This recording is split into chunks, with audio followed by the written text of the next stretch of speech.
안녕하세요. 서쌤입니다. 기계 요소 첫 번째, 재료의 강도와 변형입니다. 이 부분은 인장 응력과 전단 응력에 대한 개념이 나오고요. 이 개념을 통한 공식이 있습니다. 이 공식을 이용해서 계산하는 문제들이 자주 출제되게 됩니다. 그래서 반드시 공식과 개념들을 꼭 암기해 둘 수 있길 바랍니다. 우리가 기계 설계에서는 국제 단위계인 SI 단위를 많이 사용합니다. 그래서 측정 단위를 국제적으로 통일한 단위이고요. 기계에서 많이 사용하는 단위는 길이 단위, 그리고 질량의 단위, 그리고 시간의 단위, 그리고 압력의 단위 파스칼, 그리고 힘의 단위 뉴턴, 그리고 가속도의 단위 등을 많이 사용합니다. 재료에 작용하는 힘을 기계에서는 이제 하중이라는 용어를 이용해서 표현을 합니다.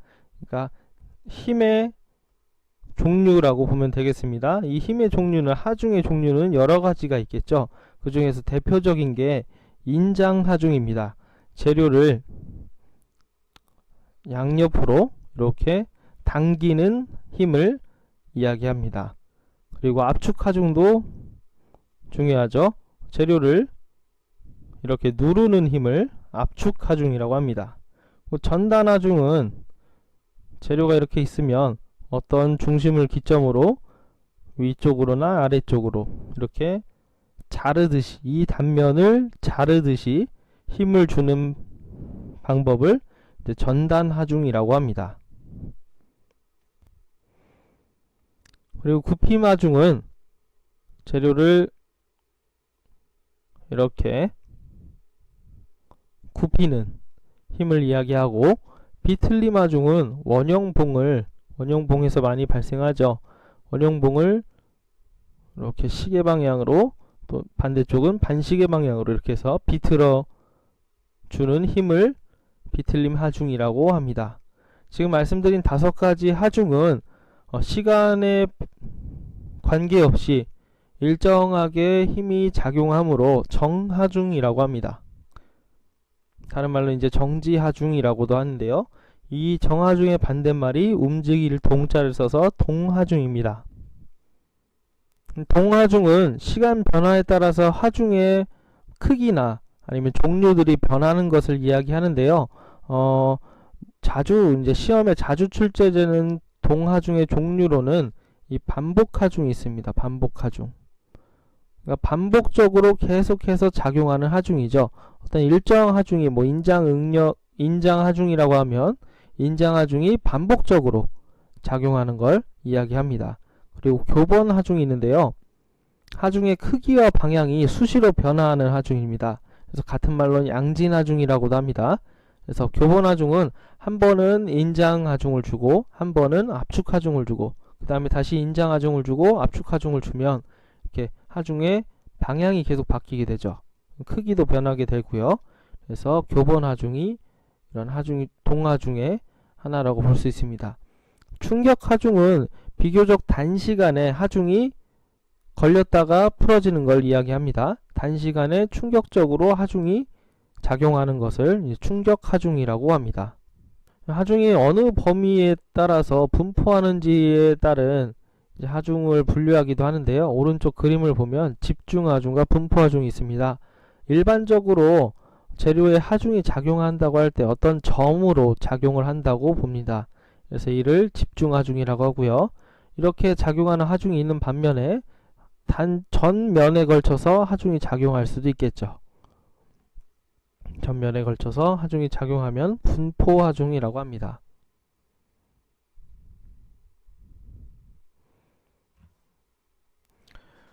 힘의 종류를 알아봤고요.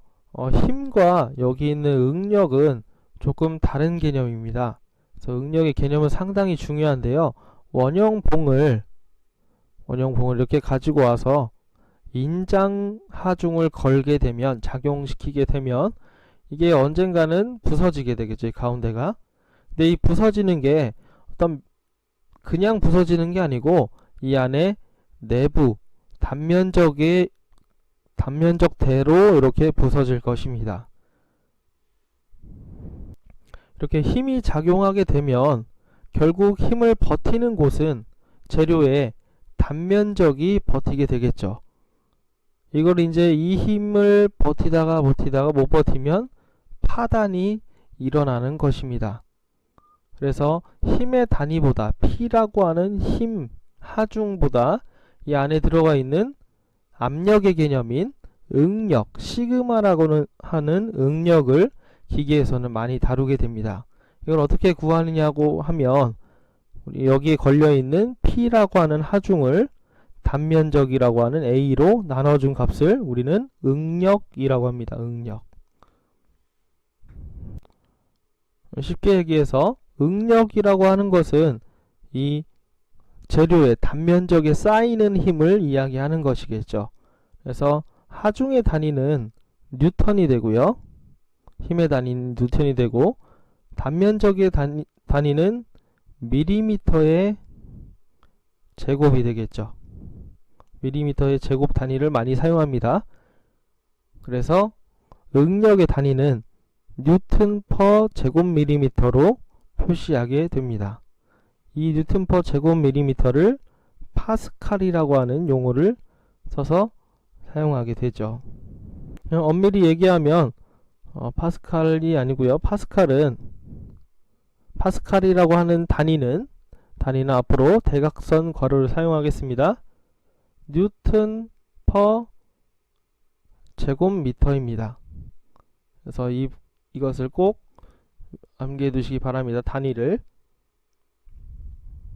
그래서 계산 문제를 풀 때에는 반드시 이 단위를 꼭 확인해야 합니다. 그래서 문제에서 제시하는 단위와 보기에서 제시하는 단위를 꼭 맞춰서 정답을 풀 수 있도록 합니다. 그래서 인장응력에 대한 개념과 공식을 반드시 외워두시고요. 응력 시그마라고 합니다. 시그마로 읽습니다. 시그마. 응력은 단면적분의 힘입니다. 하중. 압축응력도 마찬가지겠죠. 다만 방향이 다른 것 뿐입니다. 나머지는 같습니다. 인장하중은 당기는 힘이고 압축하중은 누르는 힘이죠. 그리고 전단하중도 이렇게 단면적분의 하중으로 이야기합니다. 대신 전단 응력은 힘을 받는 형태가 다르죠. 그쵸? 가위로 자르듯이 이 단면이 잘라지는 것이니까요. 그래서 타우라고 표시합니다. 타우는 단면적분의 하중, 이렇게 표시를 하게 됩니다. 시험에 자주 나오는 것은 인장응력을 계산하는 문제하고 전단응력을 계산하는 문제가 자주 나오게 됩니다. 문제를 한번 풀어보면 30mm 정사각형 단면이죠. 단면. 그러니까 정사각형 단면이면 이렇게 생긴 각봉을 이야기하는 것일 겁니다. 그렇죠? 여기에 4500N의 압축하중이 작용할 때 압축응력을 물어봤습니다. 압축응력이라고 하는 건 단면적분의 하중이죠. 그쵸? 근데 여기서 하중은 압축하중을 이야기하니까 4500N이 되겠습니다. 뉴턴. 그쵸? 그리고 단면적 A는 지금 사각단면이라고 했으니까 가로 곱하기 세로겠죠. 여기도 30이고 정사각형이니까 여기 세로도 30일 겁니다. 그러면 30 곱하기 30이니까요. 30은 900이겠죠. 단위는 30도 밀리미터이고 반대쪽 가로도 밀리미터, 세로도 밀리미터니까 밀리미터의 제곱이겠죠. 그쵸? 그래서 이걸 공식에 대입해 보면 4500N에 900 제곱밀리미터입니다. 그래서 얘를 계산해 보면 5 뉴턴 퍼 제곱 밀리미터겠죠. 네, 단위가 차원이 다르게 되면 얘는 힘의 차원이죠. 그리고 얘는 길이의 차원이므로 그대로 이게 이제 분수와 같은 표시입니다. 퍼로 이렇게 나눠줍니다. 그래서 여기 있는 단위, 우리가 계산한 단위가 제시한 물어본 단위와 같죠. 그래서 따로 환산해 줄 필요가 없으므로 정답은 3번이 되겠습니다. 재료에 작용하는 응력에 대한 부분을 봤고요. 이 응력이 쌓이면서 재료가 뭐 인장 응력을 받으면서 재료가 이제 변형이 일어나게 되겠죠. 소성 변형이 일어나게 될 텐데, 이게 얼마나 변하는지를 비율로 나타낸 것을 변형률이라고 합니다. 다시 풀어서 얘기하면 변형되는 비율을 이야기하겠죠. 그렇죠? 그래서 변형률도 상당히 중요합니다. 변형률 종류에는 뭐 이렇게 세 가지, 세로 변형률, 뭐 가로 변형률, 전단 변형률이 있는데, 시험에 자주 나오는 건 이 세로 변형률입니다. 그래서 이 공식을 반드시 암기해 두고 계시기 바랍니다. 그래서 입실론이라고 합니다. 입실론.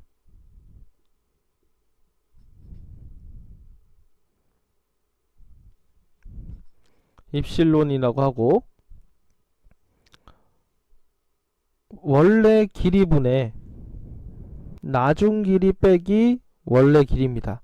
그러니까 원래 길이가 100짜리가 있었다고 하면 얘를 당기고 나서 보니 120으로 늘어났더라. 이렇게 가정을 해봅시다.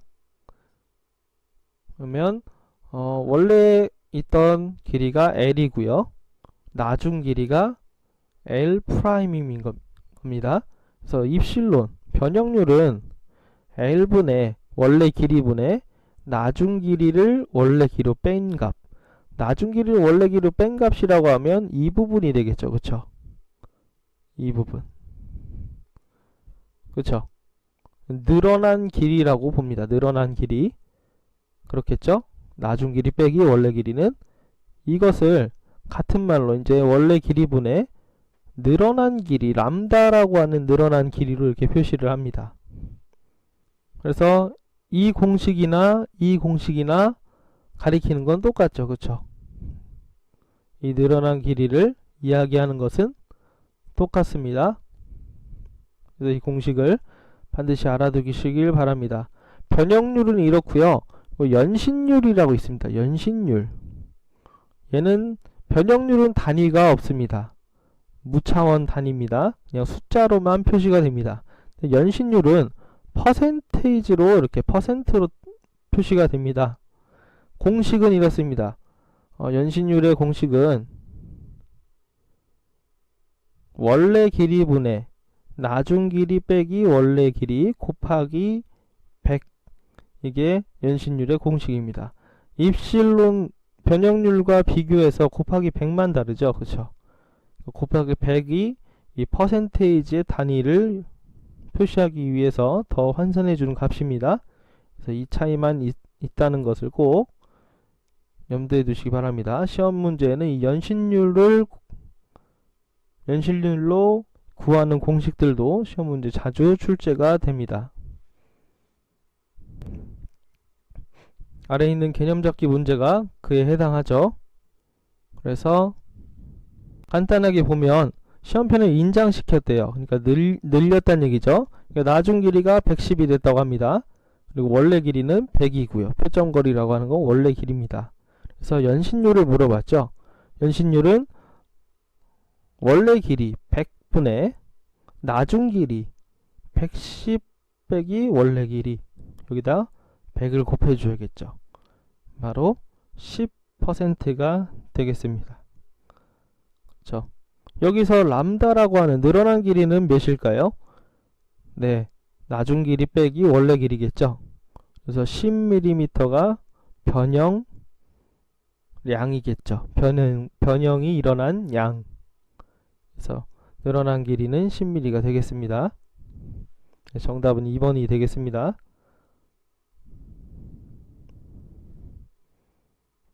여기 있는 람다라고 하는 늘어난 길이를 구한 것은 참고로 구해보았습니다. 응력 변형률 곡선이라고 해서 이 응력과 변형률의 관계를 이러한 곡선으로 나타내는 관계가 있습니다. 이 부분들은 꼭 한번 읽어보시고요. 참고해 보시기 바랍니다. 여기에서 중요한 게 후계 법칙입니다. 후기라고 하는 사람이 이 응력과 변형률과 탄성계수의 관계를 유도해내었습니다. 그래서 응력은 탄성계수 곱하기 변형률이더라. 그래서 탄성계수라는 얘기가 나오죠. 그래서 이 탄성계수, 재료가 고유하게 갖고 있는 탄성을 숫자로 나타낸 값입니다. 그래서 2라고 하는데 이제 재료마다 숫자로 나타내지겠죠. 상수입니다. 상수. 그래서 응력은 탄성계수 곱하기 변형률입니다. 여기서 이항을 시켜볼까요? 2는 얘를 입실론을 이 뒤로 나누기로 넘기면 입실론의 응력 이렇게 되겠죠. 그렇죠? 이렇게 되겠죠. 우리가 응력이라고 하는 건 아까 공식에서 배웠죠. A분의 P 그리고 후크의 법칙에서 2 곱하기 입실론도 같은 거였습니다. 그쵸? 여기에서요. 그리고 여기 있던 입실론은 L분의 람다로 표현할 수 있죠. 원래 길이분의 변형량. 그래서 얘만 바꿔보면 2 곱하기 L분의 람다라고 이렇게 바꿀 수가 있습니다. 이 공식 4개를 꼭 암기해 두시기 바랍니다.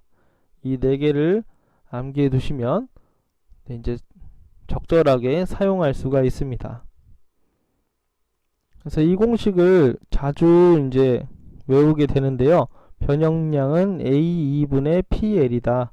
A는 단면적이고요. 2는 탄성계수, P는 하중, L은 길이 이렇게 되는데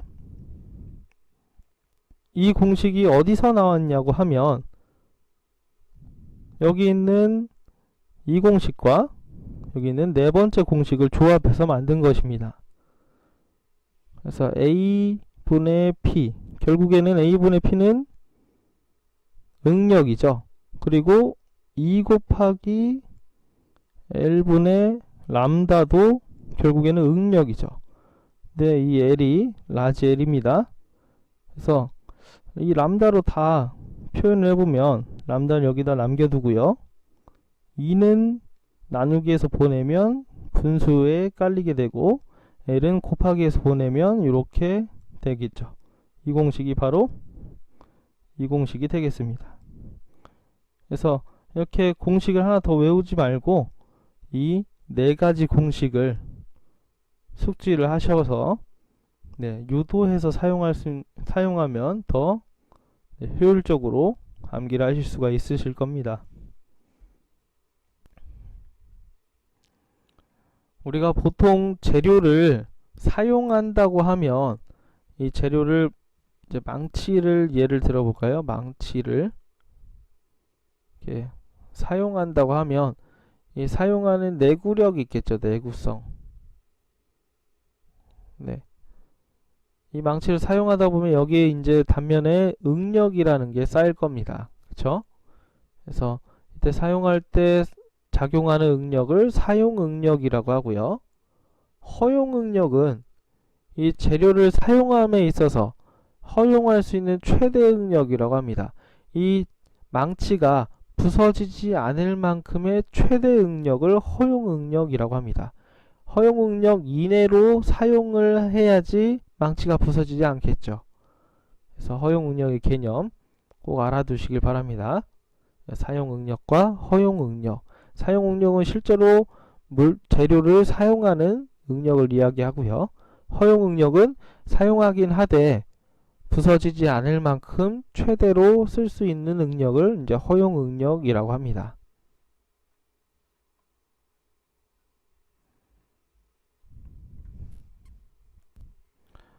그 다음 필요한도는 이제 읽어보시고요. 열 응력도 가끔 출제가 됩니다. 온도 변화에 따라서 재료 내부에 응력이 생기는 것을 열 응력이라고 합니다. 열 응력. 예를 들어서 이렇게 벽 안에 어떤 재료 A라고 하는 기계 재료가 금속 재료가 이렇게 끼어 있다고 해봅시다. 여기 이제 불을 이렇게 달구면 얘가 뜨거워서 이렇게 늘어나겠죠. 미세하게나마. 근데 얘가 이제 벽에 갇혀 있으니까 늘어나지 못하고 벽이 이렇게 누르는 압축 응력이 발생하게 될 겁니다. 자동적으로요. 온도가 올라감으로 인해서 이러한 응력을 열 응력이라고 합니다. 그래서 공식은 열응력 시그마는 여기 2 곱하기 알파의 T2-T1 해서 선팽창 계수를 알파라고 합니다. 알파. 그리고 처음 온도를 T1, 나중 온도를 T2 이렇게 합니다. 그래서 여기 있는 이런 값을 다 문제에서 제시해주고 이 공식에 따라서 푸는 이런 문제들이 유형이 자주 나오게 됩니다.